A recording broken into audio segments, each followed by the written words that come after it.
Hello বন্ধুরা, চলো তোমাদেরকে আজকে নতুন একটা রেসিপি নিয়ে আমি চলে আসছি। Welcome to my channel Shila blog. তো তোমাদের জন্য আমি একটা সুন্দর একটা রেসিপি নিয়ে চলে এসেছি। এই যে কাঁঠাল দানা, এটা এখন তো কাঁঠালের সিজন, কাঁঠাল দানাগুলো না ফেলে দিয়ে এইভাবে বানাবে। আমার কাঁঠাল দানাটা অল্প ছিল, তার জন্য আমাকে তার সাথে মুগ ডাল দিতে হয়েছে। এটাও একটু আলাদা ধরনের হবে, তবে শুধু কাঁঠাল দানা যদি বেশি পরিমাণে থাকে সেটা দিয়েও এই একই রকম পদ্ধতিতে তোমরা বানাবে। তো আমি মুগ ডালটা আগে ভিজিয়ে রেখেছিলাম, এটাকেও আমি এখন মিক্সিতে পেস্ট করব। আর এই কাঁঠাল দানাগুলোকে আমি ছাড়িয়ে খোসা ছাড়িয়ে সুন্দর করে ধুয়ে তারপরে একটু ভাপিয়ে নিয়ে রেখেছি। এবার আমি মিক্সিতে দিয়ে এই দুটোকেই পেস্ট বানিয়ে নেব এবং এর মধ্যে দেবো আমি দুটো, এই মিক্সটার মধ্যে আর কিছু দেবো না, খালি দেবো দুটো কাঁচা লঙ্কা দিয়ে মিক্স করব। চলো, তো আমি এটা সম্পূর্ণ সরষের তেলেই রান্না করব। প্রথমে যেমনি নাকি আমরা ধোকাটা বানাই ঠিক একই প্রসেসে এইরকম তেল নিলাম এবং এর মধ্যে এই যে মিক্সিটা আমি বেটে রেখেছি এটা দিয়ে দেবো।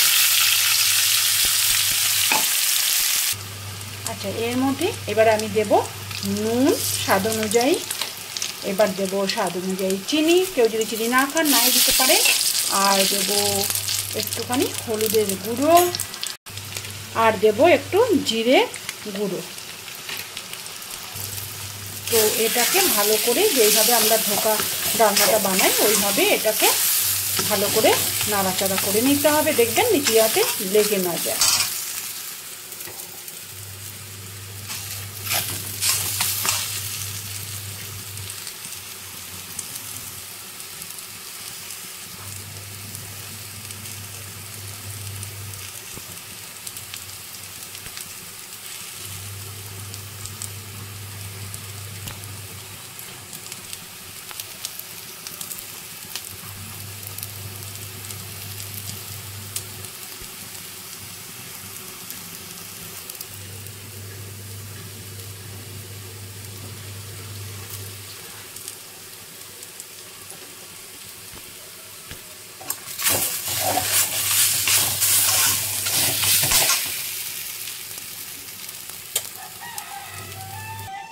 আচ্ছা, আর এর মধ্যে যাবে একটু কালো জিরে। তো আমি এই প্লেটটার মধ্যে একটু তেল মাখিয়ে রেখেছি। এবার আমি এই মন্ডটা যে বানিয়েছিলাম সেটা আমি এটাতে যেইভাবে নাকি ধোকার ডালনা হয় ঠিক সেরকমভাবে এটাকে সমান করে নেব। দেখো, আমার এইটা আমি রেডি করে রেখেছি একদম। এবারে এটা ঠান্ডা হলে আমি কেটে কেটে পিস পিস করে ধোকা যেমনি হয় ঠিক সেইভাবে তারপরে আমি কেটে কেটে তেলে ভাজবো। এরপরে তোমাদেরকে দেখাচ্ছি। তার আগে আমি মশলাটা এর মধ্যে করে নিই। সবার প্রথমে দেবো আমি হচ্ছে গোটা জিরা, এটা আমি মিক্সিতে ঘুরিয়ে নেবো। শিলনোড়া বাটতাম বন্ধুরা, কিন্তু সবসময় শিলনোড়া বাটা হয়ে ওঠে না, আরও আজকে শনিবার, তার জন্য ওটা আবার ধুতে হবে, আর মিক্সিতে ঘুরিয়ে নিচ্ছি। আর এর মধ্যে দিয়েছি একটু আদা, একটুখানি কয়েকটা দানা কাজু, কয়েক দানা কাজু দিয়েছি, আর দিয়েছি কাঁচা লঙ্কা। এই দিয়ে আমি মিক্সিতে এটা ঘুরিয়ে পেস্ট করে নেব। দেখো, এইভাবে আমি পিস পিস করে নিয়েছি। দেখো কত সুন্দর হয়েছে। এইভাবে আমি পিস পিস করে নিয়েছি। এবার এইগুলোকে তেলে ভাজবো। তো ভাজার জন্য আমি সরষের তেলটাই, এই রান্নার জন্য সরষের তেলটা ব্যবহার করব। আমি সরষের তেল দিয়ে দিলাম। এবারে তেলটা গরম হলে একটা ভাজবো। দেখো, এবার আমি এক এক করে এগুলো ভেজে। তো দেখো, আমি এরকম করে সবগুলো বুঝতে পারছি ভেজে গেলে লাল লাল করে ভাজবো। এইভাবে ধোকার একদম সেম প্রসেসে এগুলো ভালো করে একটু ভেজে নেবো। দেখো, অলরেডি আমার এগুলো ভাজা হয়ে গেছে সুন্দর করে। এবার আমি এগুলো তুলে নেব। দেখো বন্ধুরা, কি অসাধারণ দেখতে লাগছে। এগুলো পুরো ভাজা, সুন্দর করে ভাজা করে নেব।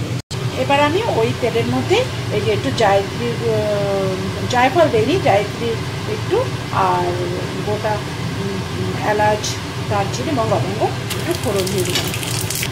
এবারে আমি ওর মধ্যে এই যে আমি পেস্ট করে রেখেছিলাম এটা দিয়ে দিলাম। এবার আমি এতে একটু কালারের জন্য একটু কাঁচা লঙ্কা দিয়েছি, একটু দিয়ে দিলাম কাশ্মীরি লঙ্কার গুঁড়ো, দিয়ে দেবো আমি স্বাদ মতো নুন। এবার এতে দেবো স্বাদ মতো চিনি, যে যতটা চিনি খাবেন সেই দিয়ে দেবেন, তবে এটা একটু মিষ্টি মিষ্টি ভালো লাগবে।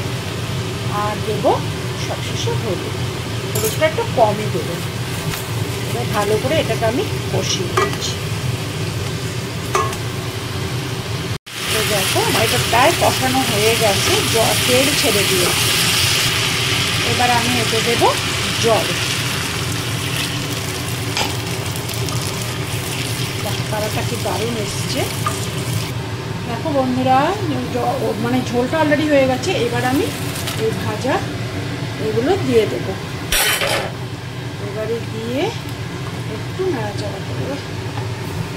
এবারে একটু ঢাকা দিয়ে দেবো, এটা সেদ্ধ হবে। এটা অলরেডি তো ভাজা, তাও একটু টিমটি মাছে সেদ্ধ হবে। তো চলো দেখে নিই। বাহ, এটা অলরেডি আমার রেডি। এবার আমি এতে দিয়ে দেবো একটু গুঁড়ো করা গরম মশলা, আর এতে দেবো একটু গাওয়া ঘি, আমার শিশির তত্ত্বা ঘি। এই ভিডিওটা তোমরা একটুকু স্কিপ করবে না, সম্পূর্ণটা দেখবে। আর কি অসাধারণ! তোমাদের যদি এটা ভালো লাগে প্লিজ তোমরা আমাকে একটা কমেন্ট করে জানিও। আমি খুব এর পরের ভিডিওটা ছাড়তে খুব উৎসাহ পাই, জানো তো। যদি তোমরা কিছু না জানাও তো মনে হয় তোমাদের যে কেউ দেখলে কি দেখলে না। প্লিজ প্লিজ প্লিজ তোমরা একটু লাইক, শেয়ার এবং কমেন্ট করো, ঠিক আছে? তো আমার অলরেডি এটা হয়ে গেছে। তো আমার রেডি কাঁঠাল রান্নার ধোকা। দেখো এটা ধোকার, এটা অনেকটা ঝোলটা এখন এমন রেখেছি, কারণ হচ্ছে এটা মানে ঝোলটা পুরো টেনে যাবে আস্তে আস্তে। তো বন্ধুরা আমার রেডি কাঁঠালের দানার ধোকা। তো এই যে এই রেসিপিটা সম্পূর্ণ নিরামিষ। তোমরা নিরামিষ দিনে করে খেতে পারো, এমনি দিনেও করে খেতে পারো। দারুণ দারুণ টেস্টি। এটা মাছ মাংস ফেল যাকে বলে, এটা দিয়ে খেলে আর তোমরা মাছ মাংস খেতেই চাইবে না। তো আজকের মতন টাটা। প্লিজ লাইক, শেয়ার এবং কমেন্ট করো। চলো টাটা।